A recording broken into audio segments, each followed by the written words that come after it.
saya Selfie Lydia. Hari ini hari pertama saya nge-YouTube dan saya sedang membuat YouTube channel. Mau tahu channel apa? The Lydia Channel.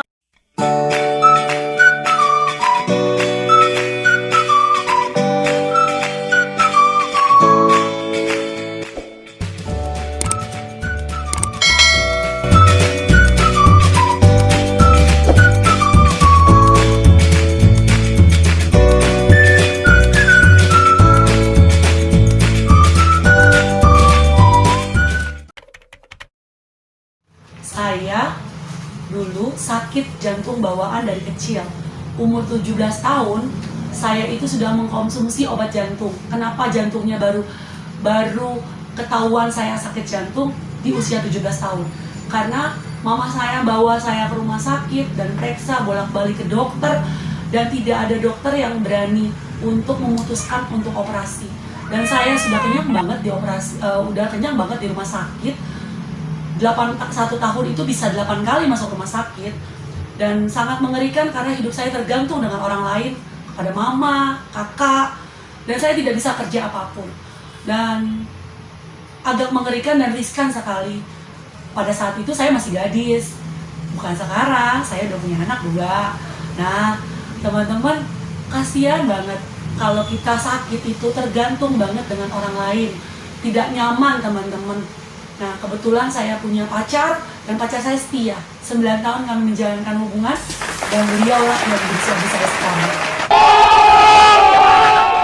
Karena waktu itu saya masih gadis, tapi ternyata dia adalah pria yang setia, yang menemani saya, sehingga saya bisa pulih. Nah, kenapa saya bisa pulih teman-teman? Itu panjang ceritanya. Karena kami tahun 2002 akhirnya menikah, dan kami mempunyai 2 anak. 4 tahun kami baru punya anak. Karena kenapa? Efek dari obat-obatan selama 17 tahun, waktu usia saya 17 tahun, efeknya tuh ada ternyata. Kata dokter itu ada efeknya. Hormon saya tidak bagus. Badan saya berat, 82 kilo pada saat itu. Dan akhirnya saya ketemu dengan dokter yang menangani saya, dokter jantung saya. Dan beliau bilang harus dioperasi. Saat itu mama saya tidak mengasih karena saya waktu itu masih lajang. Karena kenapa? Kalau dioperasi itu operasi besar, bukan operasi kecil, operasi jantung. Karena klepnya harus diganti.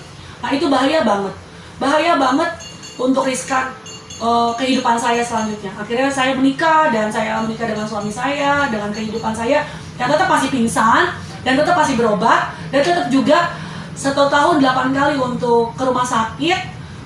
Sangat-sangat sedih, tergantung dengan suami. Seharusnya saya bisa masakin dia, saya tidak pernah masakin dia. Karena saya tidak dibolehkan bekerja terlalu berat.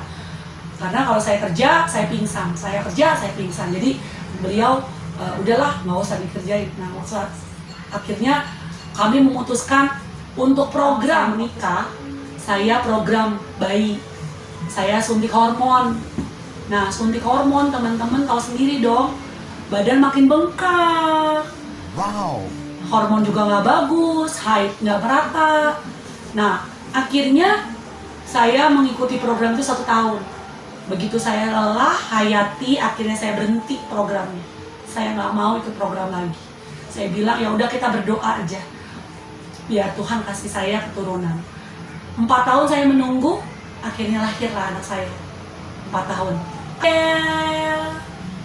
Lalu anak kedua di tahun kelima saya punya anak lagi, Dev, Nathanael. Nah, setelah saya punya anak, saya ngerasa risih dong. Berat badan saya 22 kilo lebihnya. Dengan tinggi sih tinggi, tapi jadi kayak gede banget. Orang-orang sih bilang saya kayak inang-inang loh. Aduh, melelahkan. Umur 39 tahun, tapi mukanya tua banget. Nah, akhirnya di tahun 2014 saya ketemu seorang dokter yang membimbing saya. Akhirnya saya ikut program dokter ini. Nah, dokter ini juga sebenarnya bukan saya yang bawa sih, bukan saya kenal beliau, tapi tante saya. Tante saya juga punya riwayat sirosis, kanker sirosis, fibrosis. Nah, beliaulah yang menghantarkan saya untuk ketemu dokter ini. Dan akhirnya kami berdua ikut program Tante saya sehat, sekarang saya juga pulih. Selama 6 bulan saya diprogram mengganti pola makan saya. Teman-teman mau tahu, berat badan saya turun 22 kilo. Jangan lupa teman-teman, bukan hanya pola makan yang kita ganti, tapi lifestyle kita juga berganti. Saya yang dulunya tidak pernah makan buah, senang makan buah. Dulunya saya nggak sering olahraga, sekarang saya maniak olahraga. Kalau saya nggak olahraga, badan saya sakit banget. Dan selama 6 bulan, saya dibimbing dan diedukasi dengan baik oleh dokter saya, sehingga saya mengganti pola makan saya, pagi, malam, siang, diatur sesuai dengan komposisi saya. Alhasil, bukan hanya turun berat badan. Kalau saya, turun berat badan adalah bonus buat saya. Nah, nanti teman-teman, di video selanjutnya, saya akan memberikan teman-teman masakan, bagaimana saya menyajikan masakan sehat, tanpa minyak, tanpa MSG, dan teman-teman juga bisa dapat hitungan kalorinya. Mau tahu banget bagaimana saya bisa merubah semuanya? Nah, teman-teman, video berikutnya saya akan bagi aktif lifestyle saya, bagaimana saya merubah semuanya, sehingga teman-teman bisa merasakan apa yang saya rasakan. Dan teman-teman, saya saat ini sudah tidak tergantung dengan obat-obat. Oh iya teman-teman, mohon maaf ya kalau video pertama kali saya agak grogi ya. Pas itu juga teman-teman mohon maaf banget. Semoga saya dan tim bisa berbagi hal yang bermanfaat buat teman-teman semua. Doakan kami ya. Kalau teman-teman suka dengan video kami, teman-teman boleh like, kirim komentar, subscribe, dan bunyikan loncengnya. Jangan lupa ya. See you next video ya. Bye-bye.